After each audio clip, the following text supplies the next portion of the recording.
Una tarde de diciembre del año 94, rompió su timidez provinciana y le dijo a Ampuero que tenía un hijo que quería escribir. Fernando nos dio una cita. La primera vez que lo vi en persona, en aquella oficina de su director, de la mítica redacción de la revista Caretas, en ese edificio oscuro del Jirón Camaná 615, que él ha fijado en algunos de sus mejores relatos y novelas, la impresión de todo lo que vi fue tan poderosa que no he podido sacar.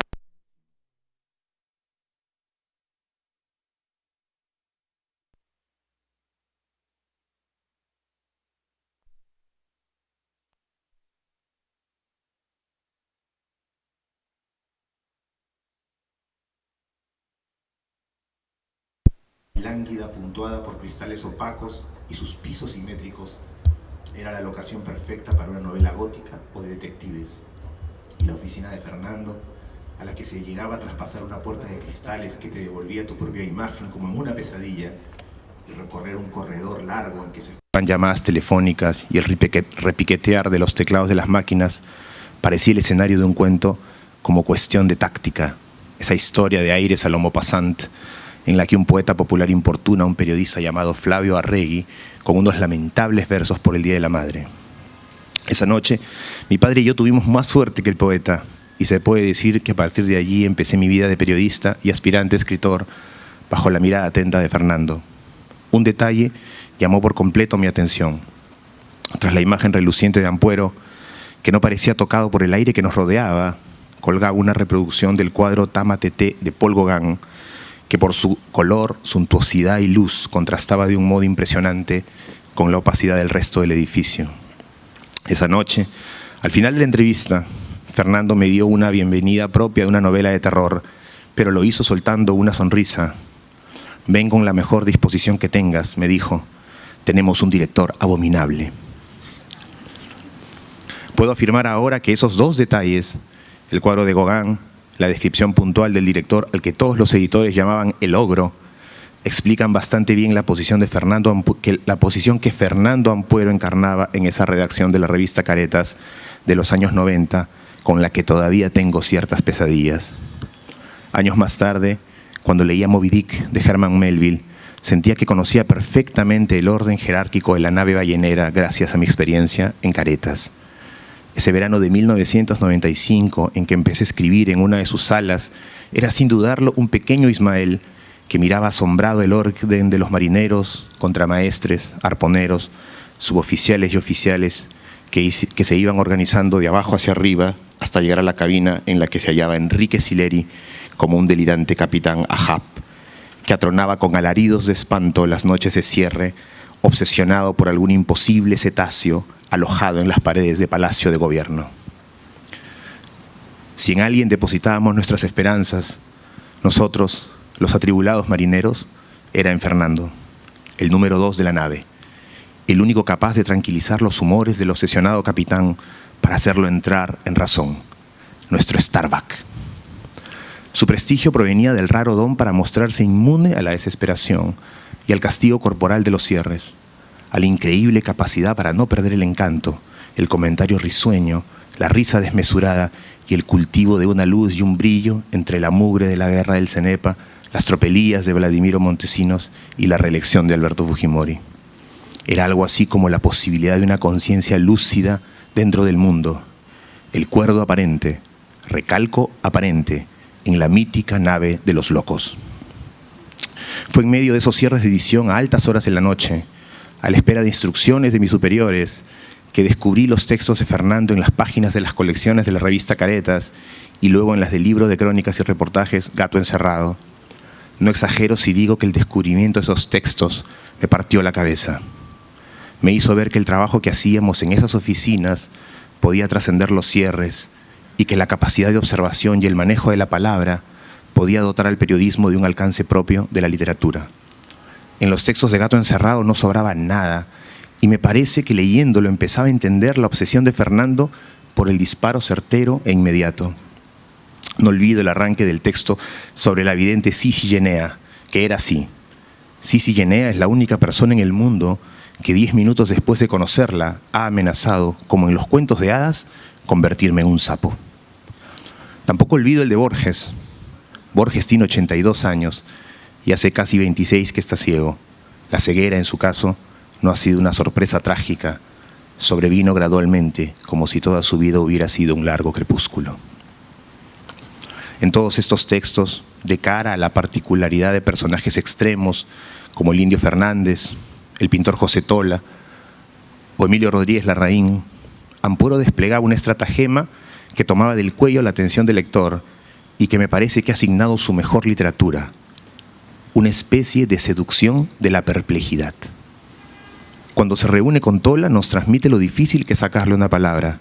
Cuando permanece al lado de Borges, nos sume en la extrañeza de estar al lado de un genio y luego nos contagia la turbulencia de estar frente a la voluptuosidad de Moria Kazán o la unción ante la aura totémica de Libertad Lamarque. En esa estrategia, Fernando ya prefiguraba la posición del narrador de muchos de sus mejores cuentos. Cuentos que también leí en esos meses de caretas y en las pausas en las que dejaba la revista para irme a estudiar a la universidad, mientras pensaba que era posible, cómo no, ser periodista y también escritor de ficciones. Lo llamaré la postura de Starbuck, es decir, la del circunspecto capitán segundo en el vértigo del Piquot, la del cuerdo aparente en la desopilante nave de los locos. Pensémoslo un poco. En muchas de las mejores ficciones de Fernando Ampuero, el logro narrativo está relacionado con el hábil punto de vista de un hombre perplejo y a la vez atraído por la locura, a ratos risueña, a ratos aterradora, de los adorables excéntricos del mundo. Es la posición, claro, del sensible narrador de Desayuno en Tiffany's de Truman Capote, novela que Fernando adora, imantado por la belleza estrafalaria de Holly Golightly, o la del Marcelo Mastroianni sumergido en el vórtice de la fiesta interminable de los excéntricos personajes de la Dolce Vita, película que sé que ama también. Como ellos, los protagonistas de las narraciones de Fernando se van contagiando sutilmente de la locura encantadora de los otros en una experiencia que parece el de una bella fiebre compartida. A ese estirpe de personajes pertenece el incrédulo Carlos, que de paso por Ginebra escucha la impresionante historia de su amigo Juan Miguel, convertido en un domador de perros víctimas de la depresión, en Más allá del amor a los perros. El aterrado y a la vez encandilado joven mochilero que pasa una noche al lado de un asesino argentino en la trepidante Mi Buena Estrella, o al amante favorecido por el delicioso radicalismo de una encandilada artista conceptual mexicana en Gracias por la fantasía. Siempre centrado y en posición de dominio del principio de realidad, pero con un ojo atento al delirio de los otros, siempre magnetizado por personajes estrafalarios, neuróticos o excéntricos, los bichos raros. El Fernando, o el narrador de turno que despliega la historia que nos captura, lo hace no para arrojar sobre los otros la burla o el cinismo, sino el fulgor de una escritura compasiva y risueña, encandilada y sonriente, que se aproxima a ellos y parece abrazarlos bajo un acto común que se nombró muy bien en el título de uno de sus primeros libros, Deliremos juntos. El otro tiene algo de uno, es uno, y eso siempre abre la pregunta no resuelta de por qué el narrador se ocupa de esa vida y se ve forzado a narrarla. Yo tengo una sospecha. Quien delire es siempre un espejo extremo de quien narra. No es extraño por ello que ese particular procedimiento haya arrojado sus mejores resultados en algunos de los personajes imborrables del mítico edificio del Jirón Camaná. Es el caso del trágico y encantador Eneas Marrul, que se apodera de algunas de las mejores páginas del Peruano imperfecto, ese redactor sin dientes que ante sus apuros económicos obliga al narrador a contarle en tiempo real, plano por plano, las películas que ha visto el fin de semana. O el de los salvajes escritores o aspirantes a escritores que enfrentan el sino de sus aciagos destinos en la redacción de caretas en lobos solitarios. Javier, que pasea perros imaginarios por los pasillos del edificio y se encierra a tomar en su oficina con el sonido pregrabado de las cantinas de Lima con el afán de sentirse menos solo. O Edmundo, angustiado por accesos de furia karamazoviana, mientras intenta terminar el original único de una inmensa novela total que tendrá como destino desaparecer en el aire de una noche de lluvia limeña. No voy a esclarecer ahora qué me impulsó a escribir sobre Edmundo y Javier, dice el narrador. Digamos que cuando alguien aborde el tema, me las arreglaré barajando palabras: pena, solidaridad, desconcierto, infinito respeto. Fernando siempre ha respetado y ha defendido a los excéntricos. Una buena revista solo se puede hacer con gente un poco loca, me decía años después, cuando era editor central de revistas en El Comercio, y yo había ido a buscarlo porque quería escribir en la revista que él dirigía. Somos era una fiesta, un extraño colectivo de gente que no pasó el test psicológico de la empresa cuando la anexaron a El Comercio y que por pedido de su director tuvo que fingir normalidad para no desaparecer y ser despedidos.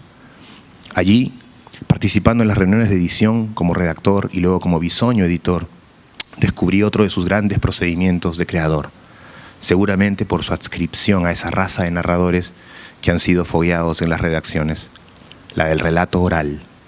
Fernando es un consumado narrador de tertulia y no es extraño que, como hacía Julio Cortázar, se siente escribir solo cuando tiene toda la historia lista para ser volcada naturalmente en palabras. El procedimiento es de varios. Narradores tan diferentes como Gabriel García Márquez o Alberto Fuguet, también fogados en las filas del periodismo, han señalado que tenían y tienen la costumbre de contar sus posibles historias a un auditorio real para medir los efectos de su estrategia narrativa antes de lanzarse a la escritura en sí. Fernando hacía lo mismo siempre, y era casi un ritual que en plena reunión de Somos terminara contándonos historias de los días en que mochileaba por América Latina, censaba tortugas en Galápagos o sobrevivía a los cierres turbulentos de Caretas. Recuerdo especialmente las veces que nos contó esa historia de éxtasis poético que le sucedió en Hungría y que terminaría llamándose Historia de la sábana y el vaso de agua.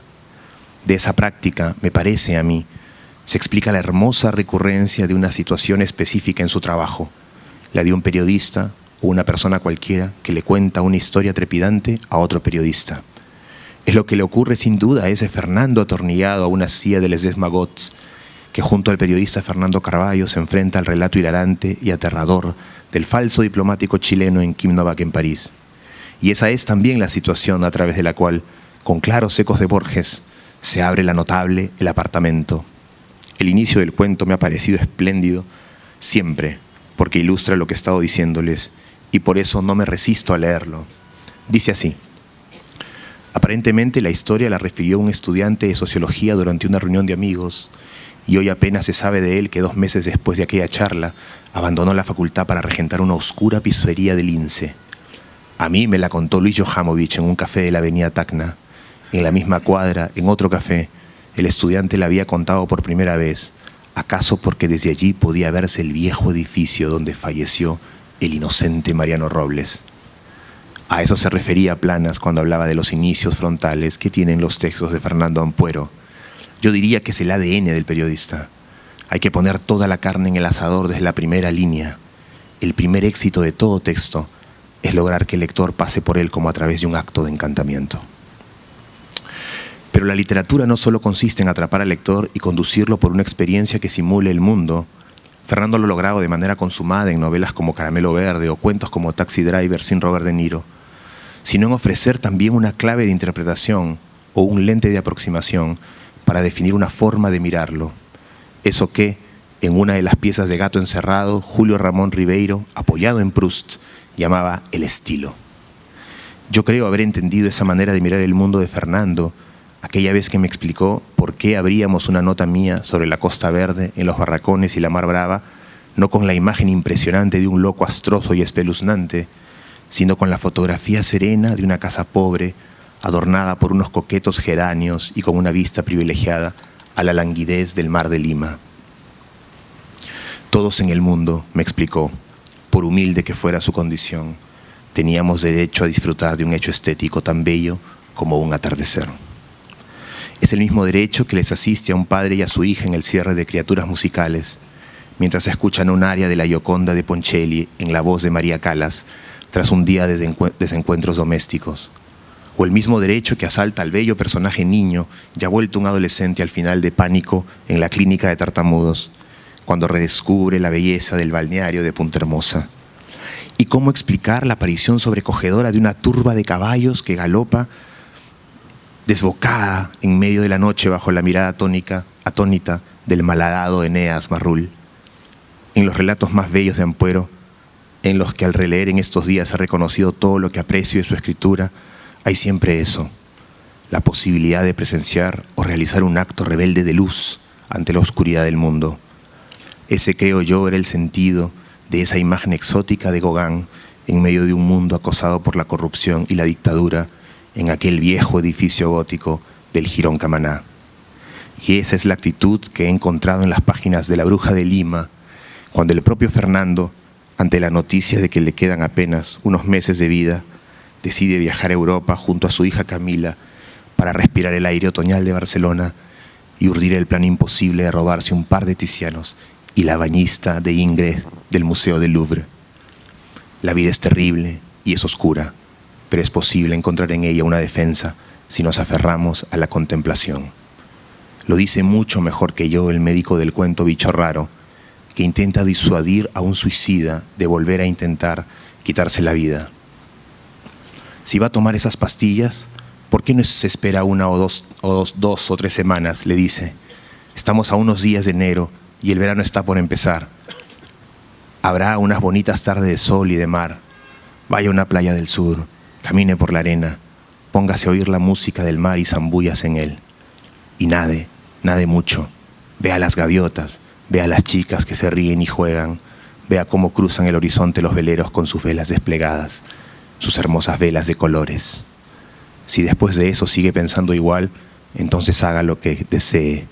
No hay otra cosa tan agradable en la vida como ir a mirar el mar. El mar. Hace solo algunos meses, debido a que ambos habíamos sido invitados a un encuentro de escritores en que se conjugaban Lima, Lisboa y París, tuve el gusto de caminar al lado de Fernando por el Boulevard de Saint-Germain y por un simpático malecón de Saint-Nazaire, al norte de Francia. Ahora era un colega mayor, una especie de venerable lobo solitario que no ha perdido esa actitud ante el mundo, que es el centro de su vida y de su obra.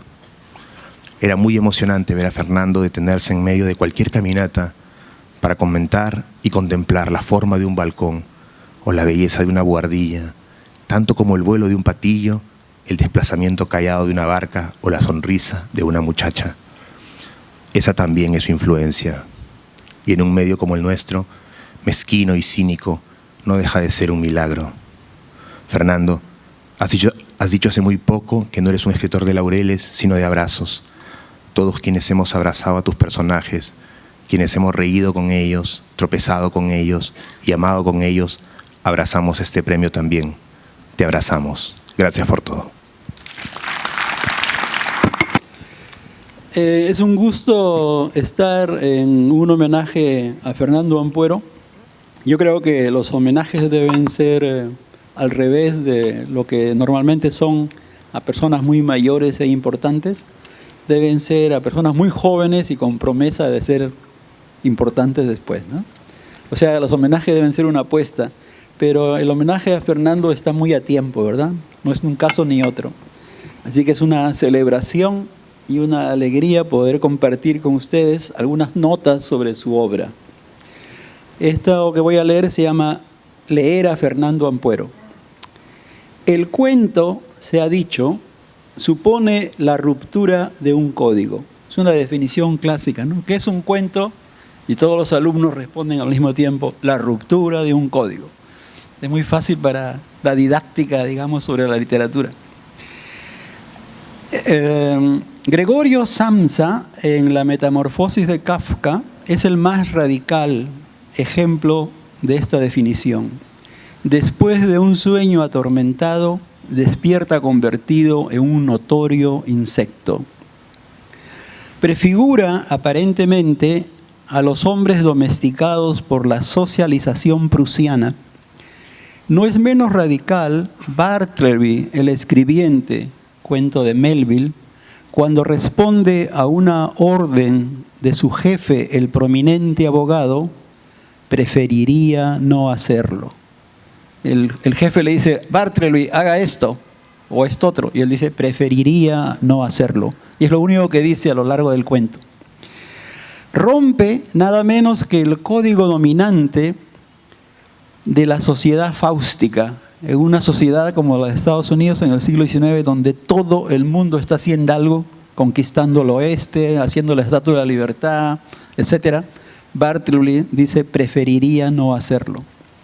Rompe nada menos que el código nominante de la sociedad fáustica. Más cerca de nosotros, Julio Ramón Ribeiro nos dice que un verano madrileño estaba tan pobre, en su relato Los Españoles, que tuvo que resignarse a una pensión sin ventana a la calle, con una ventana a un miserable patio interior. Donde vio, sin embargo, para un observador, basta con eso, una mano temblorosa de una chica y deduce que se trata de una muchacha casta, pobre y desgraciada, nada más que viendo su mano y su tembloroso perfil. El cuento, en fin, desencadena otra mirada sobre la comedia humana y su vario espectáculo.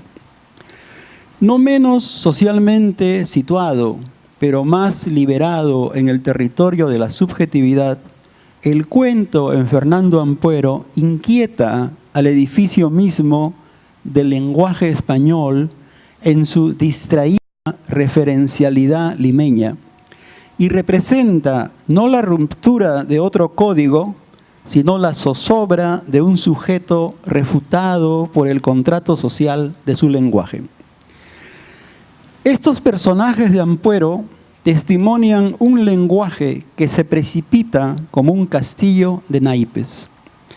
Para Ampuero, el cuento es rearmar con esos fragmentos la historia de sus personajes zozobrantes, de sus parejas dispares, de una sociedad, en fin, cuyo drama íntimo es incumplir el programa de un habla mutua y transparente. Sus cuentos se podrían definir como el relato donde un limeño no puede hablar seriamente con otro limeño. Los cuentos de Ampuero reordenan la caída del lenguaje peruano en un cuento sobre la mudez emocional, en un recuento sobre la mudez emocional, la tartamudez afectiva, la opacidad verbal del simulacro.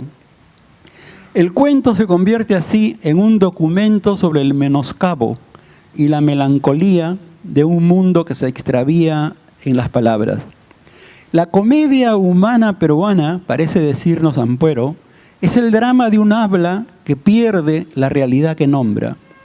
Nuestra capacidad de verdad es puesta en duda una y otra vez. Y el lenguaje parece ya no decirnos, sino contradecirnos. El código que se fractura en estos cuentos, por lo mismo, es el de la veracidad misma del habla. Sin embargo, esta crítica del habla doméstica, del coloquio y el circunloquio nuestros, no es apocalíptica, es post-apocalíptica. El fin del mundo ya ocurrió en el Perú y somos, se diría, fantasmas de un lenguaje que todavía no ve las ruinas que nos circundan. El fin de la sociedad peruana se prefigura en el fin de la pareja, perdida en su incapacidad de certidumbre y en la deriva de su diálogo sin horizonte. El lenguaje, como sabemos, es el albergue que disponemos para acoger, proteger y humanizar la realidad que nos ha tocado vivir o sobrevivir. Y en estos cuentos a veces irrumpe una nostalgia por ese diálogo extraviado. Los códigos grupales, sociales o marginales, sin embargo, ilustran la necesidad de un lenguaje como morada, arraigo y acuerdo, que entre clases sociales, discriminación racial y machismo brutal de origen, hemos perdido. Si el cuento ha solido ser un informe médico sobre los malestares del sujeto social en nuestro país, Ampuero ya no requiere desarrollar una tesis y con destreza ilustra el sonambulismo moral, sin énfasis.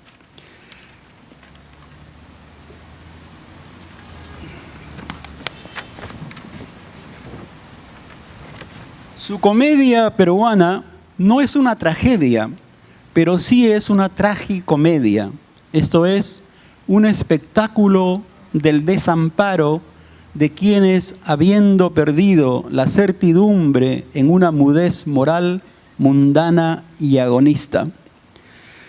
Aunque Ampuero es fiel a su admiración por Borges, cuyos héroes son trágicos por fidelidad ética, está más cerca del modelo de Chekhov, cuyos cuentos subrayan la intimidad melancólica de la pareja y la familia de la sociabilidad agónica. El reconocimiento a la obra de Fernando Ampuero, me parece, no debería olvidar que la comedia social peruana que ha construido es una prueba de nuestra vulnerabilidad, sobre todo del deterioro del habla como sociabilidad hospitalaria, capaz de humanizar las furias que se han desatado en una sociedad que cada vez se nos torna más ilegible. Y como sabemos, lo ilegible es lo infernal. El infierno no es infierno porque hace calor, es que no se puede leer. La obra de Ampuero que hoy celebramos nos dice que la literatura es una de las pruebas de nuestra humanidad. Hoy que hasta el lenguaje grabado de los jueces corruptos es otra de las pruebas de nuestra deshumanización, esto es, de nuestra extraordinaria precariedad, esta obra, sin estridencias ni juicios sumarios, con ternura e ironía, nos recuerda que somos criaturas del habla y responsables de una palabra mutua. Gracias, Fernando.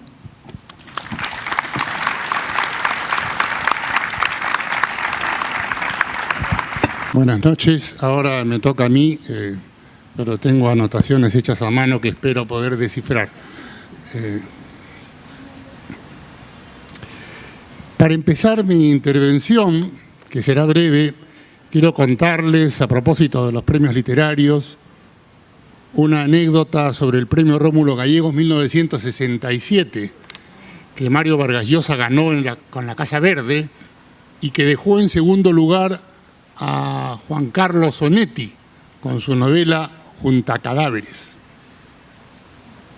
Lo curioso fue que estas dos novelas trataban sobre burdeles. Y cuando Onetti fue confrontado por la prensa, dijo: Mario ganó porque su burdel tenía orquesta. Ese mismo tono relajado es el que, de Onetti, ¿no?, es el que pretendo asumir en el texto que voy a leer. Tengo que confesarles que me siento muy emocionado de hallarme en esta grata e insólita circunstancia. Ya les explicaré más tarde por qué la considero insólita. Ahora, en primer lugar, quiero dar cuenta de mis agradecimientos. Agradezco a todos los presentes, a los amigos y a los lectores que hoy me acompañan, a mis diversos editores que son muy variados, Planeta, Peisa, Penguin Random House, por citar a los más frecuentes. Agradezco a José Carlos Alvariño, presidente de la Cámara del Libro, que este año tomó la posta de la FIL Lima, tomó la posta de manos del gran Germán Coronado, que la dejó muy alta, así como a mis generosos presentadores que participan en esta mesa, Julio Ortega y Jeremías Gamboa, dos importantes escritores por quienes siento gran aprecio personal. Y por supuesto, agradezco a Soledad, mi mujer, por su cariño y por haberme tolerado los últimos 20 años. El hecho de que esta noche sea yo el autor homenajeado con el Premio FIL Lima de Literatura me emociona, no solo por tratarse del reconocimiento que depara el evento cultural más destacado del año en el Perú, que es esta Feria del Libro, sino porque dicho premio, y esto para mí supone un reconocimiento doble, lo decide por votación un grupo de intelectuales y notables escritores peruanos, individuos que están involucrados en el oficio de escribir en el maravilloso mundo de las palabras. Hace unos meses me hicieron una entrevista y el entrevistador me preguntó por qué yo había declarado que los escritores tenemos siempre en mayor o menor medida una sensación de fracaso. Y yo respondí, porque con ello me refiero a la insatisfacción que todo escritor experimenta cuando termina una obra.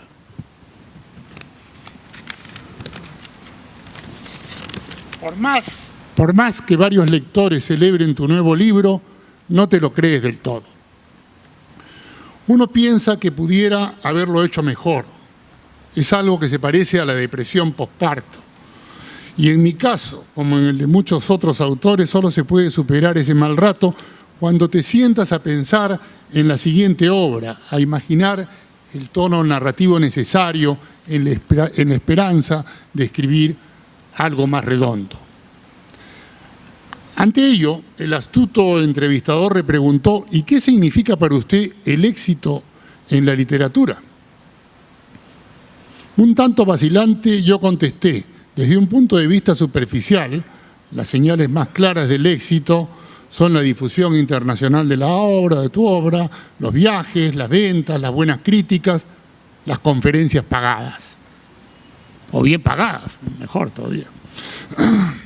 Sin embargo, si nos vamos al asunto cardinal, es decir, si nos ponemos serios, el éxito, el verdadero éxito literario, solo procede de la aprobación que te rinden otros escritores. A esto me refería con lo del reconocimiento doble. Fue entonces cuando mi entrevistador, que sabía recoger el guante, me formuló la pregunta más difícil. Yo la calificaría de pregunta artera. ¿Y usted se considera un autor exitoso? Medité mi respuesta durante unos segundos porque me sentí obligado a responder con sumo cuidado. Y dije: digamos que me considero afortunado cuando veo que algo que yo he escrito no le parece mal a la gente cuyo criterio literario suelo tomar en cuenta. Entonces el entrevistador dejó de hostigarme, indudablemente porque sin querer había expresado ahí un punto clave con el que comulgan casi todos los escritores. A ese punto clave aludía Joseph Conrad, hombre de mar y gran escritor en lengua inglesa, cuando decía: el honor de un escritor estriba en cuidar las frases como la tripulación baldea y cuida la cubierta, sin esperar más recompensa que el respeto silencioso de sus iguales. Más claro, yo soy un escritor que pretende cuidar sus frases. Escribo y corrijo mucho, incluso corrijo libros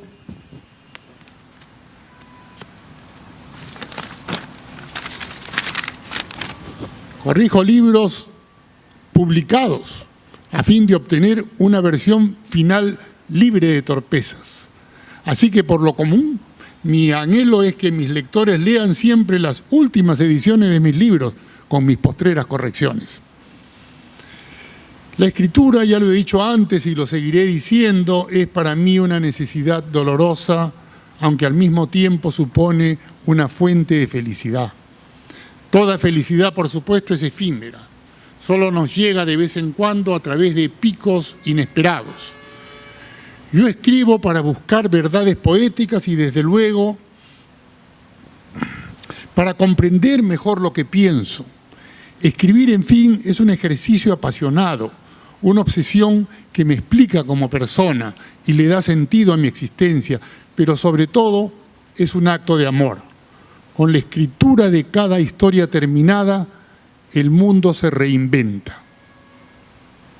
Bien, paso ahora a otro aspecto del que también he hablado hace poco, vinculado a esta noche grata y singular.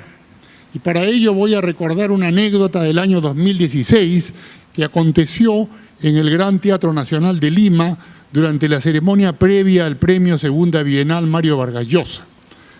La anécdota tiene que ver con el asunto de obtener galardones, premios literarios. En los prolegómenos de anunciar al ganador, se llevó a cabo un conversatorio entre 5 escritores de España y América Latina. Sentados en el escenario estaban Juancho Armas Marcelo, Carmen Posadas, Berta Vías, Yoconda Belli y yo. La charla se titulaba Los placeres literarios y Juancho, que era quien la conducía, empezó de pronto a soltar preguntas diversas y por lo tanto acabamos hablando de todo un poco. Placeres, malestares, lecturas, escrituras, premios y cualquier cosa que se nos ocurría. Al finalizar la tertulia, un chico del público se me acercó con gesto preocupado y me emplazó.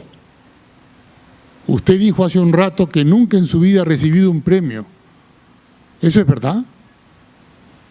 Contesté, sí, nunca en mi vida gané nada, ni siquiera una tostadora en una tómbola. Y como vi que el chico bajaba,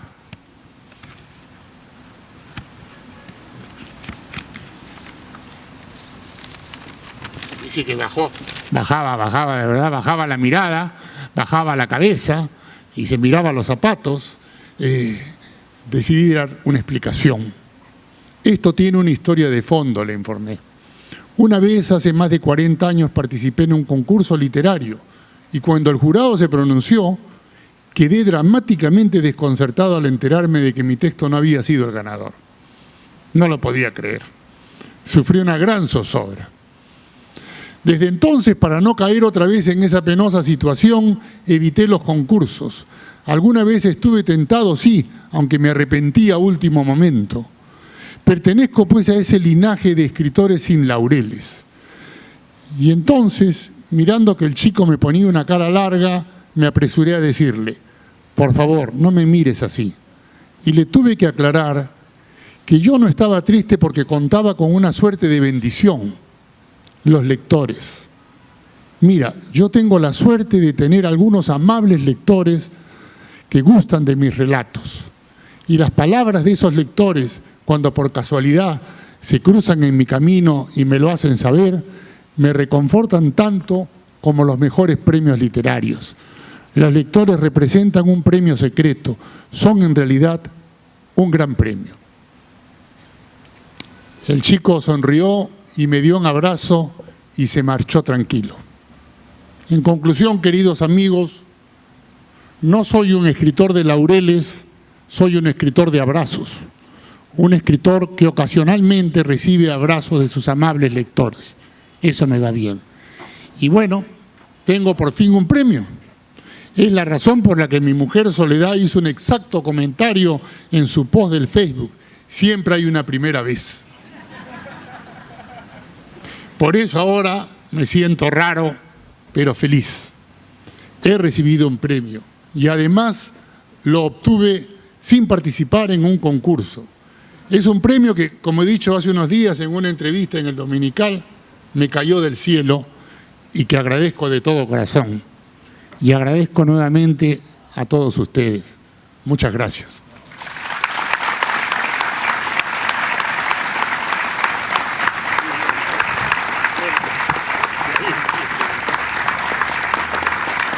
No sé si nos queda tiempo, pero si alguien quiere hacer una pregunta, estamos... Ah, no, acá está el... Sí. Seguimos continuando con la ceremonia, Fernando. Vamos a entregarte un trofeo recordatorio. Voy a decir unas breves palabras para enmarcar lo que significa el Premio de Literatura Phil Lima, ¿no? Es ya una tradición en nuestra feria este premio. Somos un gremio de editores y libreros e importadores que debemos nuestro quehacer a esos creadores como Fernando Ampuero, que dedican su vida a comunicarnos sus sueños, sus saberes, sus deseos y experiencias. En años anteriores hemos premiado a otros destacados escritores como Alonso Cueto, Arturo Corcuera, Carmen Ollé, Abelardo Sánchez León, Blanca Varela, José Watanabe, entre otros. El Consejo Consultivo de la Cámara Peruana del Libro, conformado por Miguel Yusti, Alonso Cueto, Giovanna Polarolo, Gustavo Rodríguez, Jorge Eslava, Armando Benítez, Marco Martos, Fernando Villarán y Augusto Ortiz de Ceballos, se reunió en el mes de mayo y decidió otorgarle el Premio Phil Lima de Literatura 2018 a Fernando Ampuero. Nos llena de orgullo otorgar este reconocimiento a Fernando, ya que gracias a la calidad y originalidad de su obra se ha difundido la lectura entre jóvenes y adultos del Perú y se ha difundido la cultura peruana más allá de nuestras fronteras. Su obra forma parte del patrimonio cultural de nuestro país. Te entregamos este trofeo, Fernando, en reconocimiento a tu trayectoria literaria. Muchas gracias.